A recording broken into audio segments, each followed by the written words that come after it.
yo me dediqué muchos años a los negocios y nunca me puse a averiguar cuál era la razón hasta que sencillamente adopté el lenguaje guatemalteco, los verbos, los adjetivos, las frases hechas y todo esto. Y esto lo di por algo sabido. Hasta que dejé los negocios y dije, bueno, me voy a dedicar a escribir. Entonces dije, ¿por qué? ¿Por qué se dicen estas expresiones, estas palabras? Hasta que un día encontré la clave. La clave era que todas esas, o la mayoría de esas expresiones que se usan en Guatemala estaban en el Quijote. Y entonces me dije, bueno, como ocurre en todas partes cuando se utiliza el lenguaje hablado, la gente lo usa mecánicamente y no sabe el porqué del origen, de por qué se dicen así las cosas. Y entonces me dediqué a investigar esto, mejor dicho, volví a releer el Quijote en función del lenguaje hablado de Guatemala. Y encontré pues ahí 60 o 70 expresiones, giros, verbos, etcétera, ¿verdad? Que se usa, el guatemalteco de nuestro siglo lo utiliza como un lenguaje normal. Ese es el origen del libro. Es un libro muy sencillito, hecho con un afán divulgativo, con un afán más pedagógico que otra cosa, pero quería que fuese entretenido, que fuese divertido, que no fuese pesado y que no fuese académico, sino... El libro ha tenido mucha fortuna, esa es la verdad. La gente lo ha comprado, lo ha leído, le gusta, como a todos nos gusta saber por qué lo que decimos, el porqué de lo que decimos lo decimos así. No ha faltado gente que diga, pero qué tontería esto de los chapininos del Quijote, pero si en el Quijote en el siglo XVI no había chapinismo, claro, esa es la gente que todavía no ha captado el mensaje que se quería enviar. Y ese es el mensaje, digamos que en una primera lectura, en un aspecto superficial del libro. Pero hay un propósito más profundo. Yo creo que, estoy seguro que en 45 años de vida, en 46 de vida en Guatemala, mi identificación con el país y mi identificación con los guatemaltecos es muy profunda.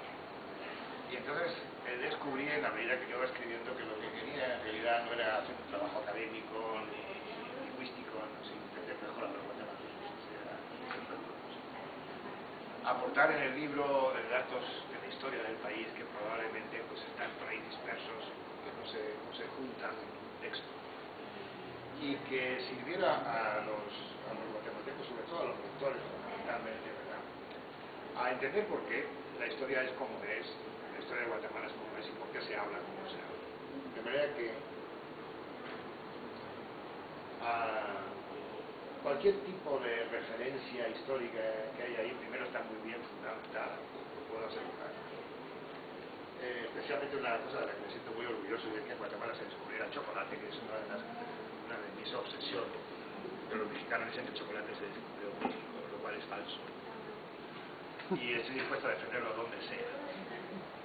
Porque solo en Guatemala se dieron las condiciones para mezclar todos los ingredientes del chocolate, que es esta golosina que a todos nos gusta, a todos nos encanta. Pero, buenas tardes. Buenas tardes. Solo aquí estaban los ingredientes. Y solo aquí, además, estaban las recetas, estaban las fórmulas y todo eso. A mí me molestó porque en Marroquín me dieron un doctorado honoris causa a un norteamericano que escribió un libro que se llama El Cacao. Y entonces él confunde el cacao con el chocolate, que son dos cosas completamente. El cacao era no propiamente un alimento, era una bebida. Nosotros comemos chocolate. Desde luego también lo bebemos. Cada vez menos en Guatemala cambiamos el chocolate por el café. Allá por fines del siglo XIX tomamos más café que chocolate. Pero la bebida nacional, hasta ese entonces, había sido chocolate. Pero el chocolate es un producto mestizo, es un producto del mestizaje, como es la sociedad en la que vivimos. Y él trataba el cacao como si fuera chocolate, desde los mayas hasta nuestros días, y eso no es verdad. Primero porque en Guatemala no había azúcar. La caña de azúcar es algo que trae Hernán Cortés del sur de España, que a su vez había venido del norte de África, y la siembra por primera vez en México y después pasa a Guatemala. No existía la vaca, otro ingrediente importante del chocolate, que leche. Sí existían las especias. En un principio, cuando se desarrolla la fórmula del chocolate, que era un secreto real y una patente real. Por eso no se había extendido a Europa, solo se podía tomar en España y en las Américas. Esas especies eran de las Indias, es decir, de América, ¿no? Cosa que era un comercio que estaba cerrado a los demás países de Europa y solo a los países de Europa. Era picante, el chocolate era picante. Tomaba el chocolate líquido, tenía sólido y tenía especies, tenía fundamentalmente pimienta y otros ingredientes. De manera que ese fue uno de los tantos hallazgos en la... Ese yo estaba convencido de que eso había nacido en la antigua y efectivamente yo estoy convencido de que nació el chocolate, la bebida y el producto sólido. Es una pena que no hayamos podido desarrollar en Guatemala el chocolate como lo hicieron los suizos, por ejemplo, los belgas, los chocolates estupendos, los franceses. Ustedes saben que la fórmula del chocolate salió de España robada. Robaron a la reina, que era la que parece ser que tenía la patente, y se la llevaron a Francia y ahí fue donde se desarrolló ya la cultura del chocolate, es decir, las charlas, las reuniones al atardecer, con galletas, con pastas y incluso hay creo que alguna referencia en el libro en el que la Iglesia, en vista de la pasión que se había desarrollado en Europa por el chocolate, dijo eso tiene que ser pecado. Y entonces hay un tratado muy importante sobre el chocolate diciendo si se puede comer eso en viernes o no, porque era el equivalente a la carne. Cuando vine a Guatemala, en ese año que les cuento, el único chocolate que encontré era una marca que probablemente algunos de ustedes recuerden, que era el chocolate Guerrero.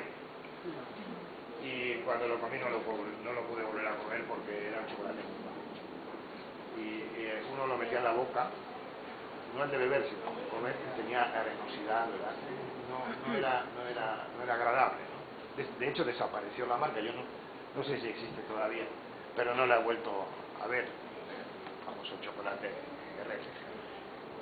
La otra tragedia es la siguiente, es una tragedia de orden histórico, ¿verdad?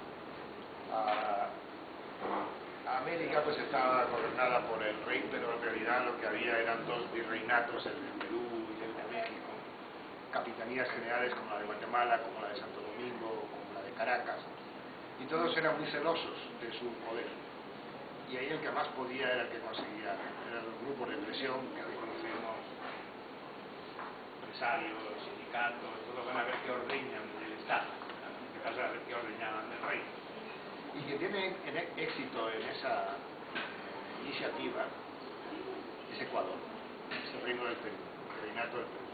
De tal manera que se prohíbe a Guatemala, a la Capitanía General de Guatemala, exportar cacao.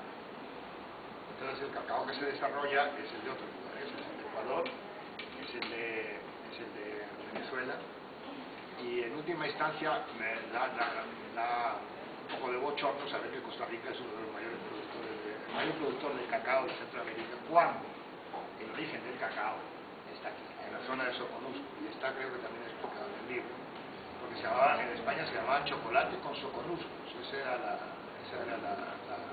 expresión que se utilizaba. Soconusco quiere decir chocolate, en esencia cacao, y es la parte costera, que ya no existe Soconusco, pero entonces cuando hablamos de que México se ha fundado de Chiapas y de Soconusco,